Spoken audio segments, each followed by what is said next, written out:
This is the phase of sensitive, engorged, leaking breasts. We go through a pile of laundry every day from my milk leaking all over my clothes and the blankets.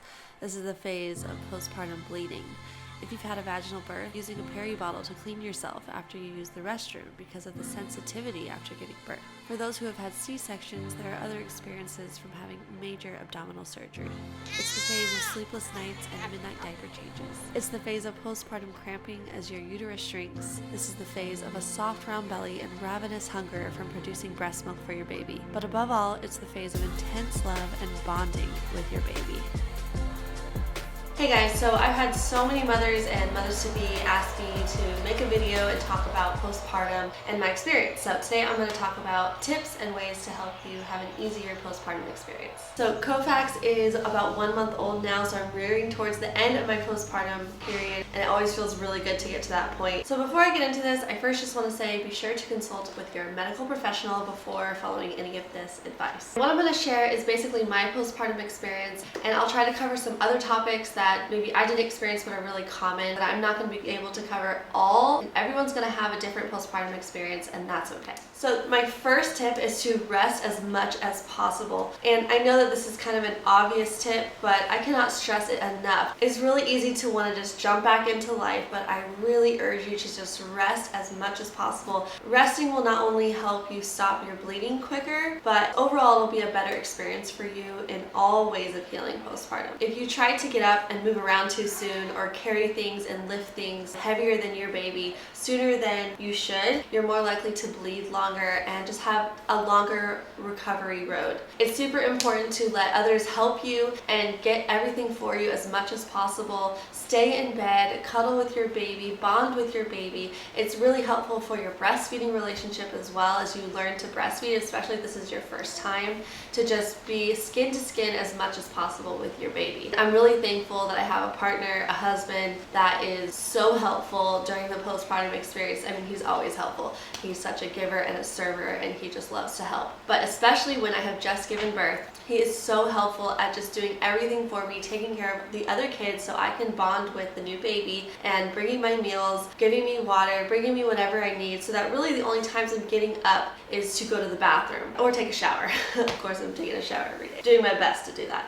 That just helps so much for me to recover quicker. But if you don't have a great support system or you're a single parent, I highly recommend and I highly encourage you to reach out for help, especially before you give birth. Just see if you can get this set up ahead of time, asking family or friends that you trust to take care of you during this time as much as possible. And I know that it's not possible for every woman to rest as much as would be the most beneficial to them, but just encouraging that message and be able to be as restful as possible is so helpful for you and for your baby as you bond during this time and heal. So one way that has been really helpful for us postpartum to rest as much as possible and not be overwhelmed is to have a meal train set up for your friends and family to bring you food, because those newborn days are really intense, and especially if you have multiple babies, it's so nice to have a friend bring you dinner so that my husband doesn't have to worry about spending time in the kitchen for dinner while he's taking care of all the other kids and taking care of me. So that is such a blessing. I've talked about this before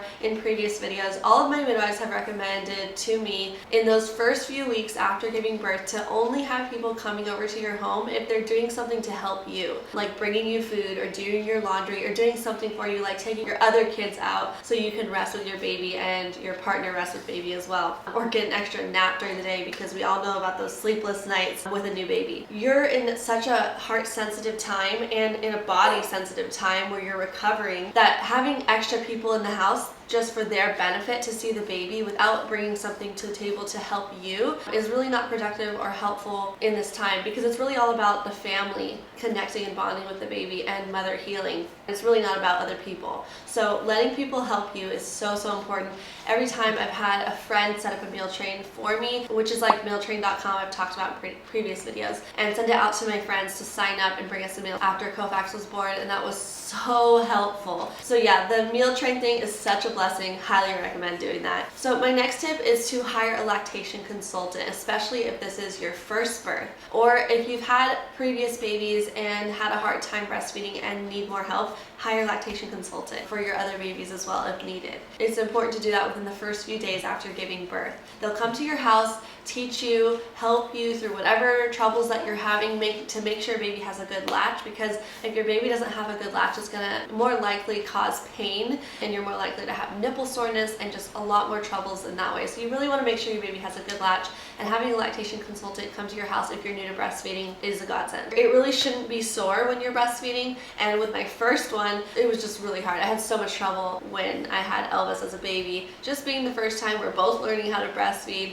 and just figuring out latching and all that, and I was healing from birth. When I hired a lactation consultant, it was so helpful. It really helped shift it around and help me figure out how to breastfeed properly so that my nipples were not sore while I was breastfeeding. I also have a Tips for Successful Breastfeeding ebook on my website, which I put so much work into, and a lactation consultant also contributed to the ebook as well, and it's just a really awesome ebook that I'm really proud of. I made it really affordable so that as much as possible people can get this ebook, because I've shared all of my tips that have helped me to be successful and have an ease in my breastfeeding experience to breastfeed as long as we desire. My next postpartum tip is to eat enough food and drink enough water. That breastfeeding hunger is so real. It's really important to eat enough food to satisfy your body and make enough breast milk for your baby, and drink enough water to stay hydrated when you're just trying to figure out and take care of your new baby. It's totally possible for your own nourishment to get put on the back burner when you're taking care of your new baby, but it's really important to just make that a priority so that you are going to be able to fill your breast as much as possible and help you heal and recover and make enough breast milk for your baby. That's another reason why it's so wonderful to have support as much as possible for people to make you food, because in those first couple weeks it's really not very helpful to just walk around making yourself food. You need to be able to rest and someone bring you food. That's why not being afraid to ask for help if you don't have a supportive partner is just gonna make a world of difference in your postpartum experience. Okay, so that's all the preventative stuff that's gonna really help make your postpartum experience easier, but I want to talk about the specifics that most often occurs during the postpartum period and what can help. So the first one I want to talk about is postpartum cramping. I didn't have any postpartum cramping after the first child, and I started to get them after each consecutive child, and it got worse and worse and worse after each child, which I hear is really normal. I didn't know anything about the postpartum cramping when I had my first kid, and then after I gave birth to Sandy, my second child, I started to experience postpartum cramping. And I was like, what is this? I've never had this before. Labor is over. Why am I feeling cramps? And my friend who has 5 kids was like, yeah, that's common, that's normal, and it'll get worse with each birth. And I'm like, wow, I did not know that. So I definitely experienced that. With my 4th one with Kovacs, it was definitely the worst postpartum cramping that I've had. It lasted for a few days, and it just came on every 15 minutes. A lot of people say it happens for them just whenever they're breastfeeding, then they'll start getting a cramp, because what's happening is that your uterus is shrinking, and the cramping is a part of that. With Sandy and Scout, I would experience the postpartum cramping just like when I was breastfeeding, but with Kovacs, it was just every 15 or 20 minutes the first few days. It was pretty rough. Not every woman experiences postpartum cramping, and some women experience postpartum cramping after the first birth. So it really just depends on your body and you personally. But if you experience postpartum cramping, the tincture by Witch Garden Herbs called After Ease is really helpful to take at the moment that you start feeling a cramp. So I would recommend getting a couple bottles before you give birth to have on hand in case you experience postpartum cramping. And drink lots of water, get lots of rest like I've said before, and go through the contractions like you did through labor. Focus on relaxing as much as possible, relax your muscles, and in no time it will have gone away. Okay, next I want to talk about bleeding after a vaginal birth. So I can't speak to the experience of a cesarean birth. I know it's a completely different experience and more often a longer road to recovery, but I'll talk about a vaginal birth because that's what I've experienced for all 4 of my births. And something that really helps ease your postpartum experience is if you don't tear. This is one thing that you can help as long as you have medical professionals that are willing to help you throughout your labor when you're pushing, to practice in a way throughout your pushing in a way that's going to help prevent tearing. When I speak to a lot of people haven't heard of this at all and haven't been told from their medical professionals how to help prevent tearing. while you're pushing. And I know that every birth is going to be a little different, and there's going to be some emergency situations that are going to make it impossible to be able to do these types of practices, but I'll share a little bit about my experience. I tore with my first, and I had like 2 or 3 stitches. It was very minor, but my road to recovery was so much longer than my other 3 in regards to my feeling down there and the comfort down there. What happened with the first one, as I was pushing Elvis out, my midwife was trying to tell me to slow down and don't push so hard. Don't try to just push that baby out so hard, because that way it'll help prevent tearing. But I just did not care at the time. I just wanted to get the baby out so bad. I'd already been in labor for like 26 hours. I was so over it, and I'm like, just get this baby out. So I was pushing as hard as I could.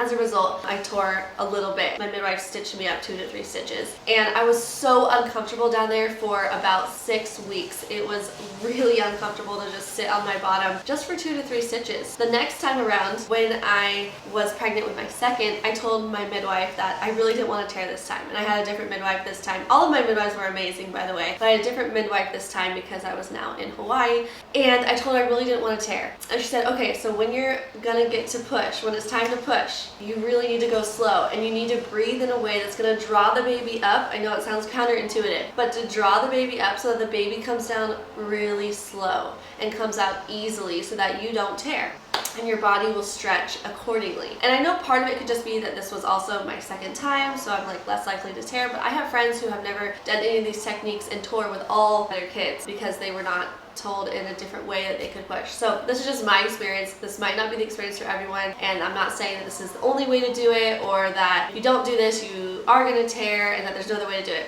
I don't know any of that. I'm just telling you my experience. So my midwife told me, okay, so you need to breathe in this way. It sounds a little funny, but you breathe and it's like a natural way to draw your baby up instead of a pushing. When it came time for me to push, again, I was like so over it, and I just wanted to push that baby out. And she's like, Ellen, listen to me. You don't want to tear. Trust me. This will make a big difference. Trust me. So I finally was able to just focus and draw up with my breath, and as a result, it sounds like maybe it would take longer for the baby to come out, but with Elvis I pushed for 40 minutes, and with Sandy I pushed for 20 minutes, but I really was drawing the baby up and only maybe did one actual push towards the end. And as a result, I didn't tear at all. And I did the same technique with the 3rd and 4th child. And let me tell you, the recovery was so different. After 2 or 3 days, I felt normal and comfortable on my bottom. I could wipe and felt comfortable in just 2 or 3 days. Like, that is an amazing difference compared to getting stitches down there. That's just my recommendation on that, because it just made my recovery so much more pleasant, because I could actually just sit down and feel totally fine after 2 or 3 days. But aside from that, let me just give you some tips on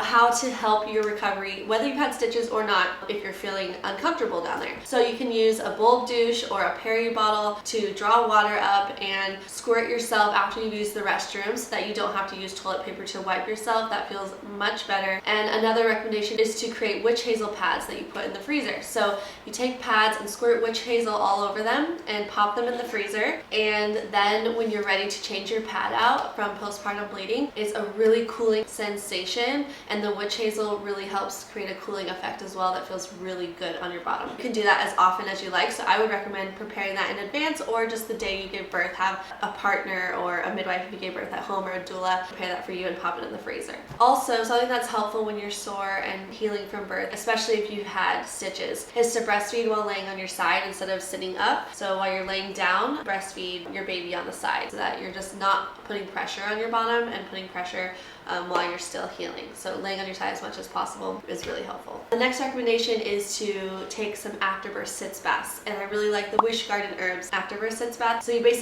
create a tea, and then you can put it in your bath to sit in like a shallow bath, or you can create the tea and then pour it on pads and put the pads in the freezer as well. You can mix it up, the witch hazel and the afterbirth sitz bath, a little bit of both, whatever floats your boat. And lastly, I really like having Thinx underwear instead of like the big Depends underwears after you've given birth. It's just so much more flattering in a time when you definitely don't feel like your most glamorous self. So wearing big Depends underwears after you give birth is just the cherry on top to not feel like yourself. But the Thinx underwears I really appreciate. I like to use Thinx underwears for my period anyways. Your bleeding can be heavier in the first week. Everyone else is going to be a little bit different, but I'll use a pad on the Thinx underwear on top, so that way it's like a double whammy protection so that you're not leaking. And then after your bleeding eases up a bit, I just wear the Thinx underwear and it's just way better. So definitely check out Thinx underwear if you haven't heard of it. So that's my tips for the postpartum bleeding and comfort down there after you've given birth tips. And I cannot stress enough the importance of helping prevent tearing being such a huge factor in my comfort and ease in recovery. So talk to your medical professional. If you're having a home birth, there's a really good chance that your midwife has techniques and maybe has different ideas on ways to help baby coming out really gently so that you are less likely to tear. And if you're having a hospital birth, just talk to your doctor and see if that's something that you can get some advice on as well. I'm not sure how it would work as I have never had a hospital birth, but that's just my tips for that. I also forgot to mention the benefits of drinking red raspberry leaf tea postpartum. Red raspberry leaf tea not only helps stop postpartum bleeding by increasing uterine tone, it can also be beneficial for your milk supply.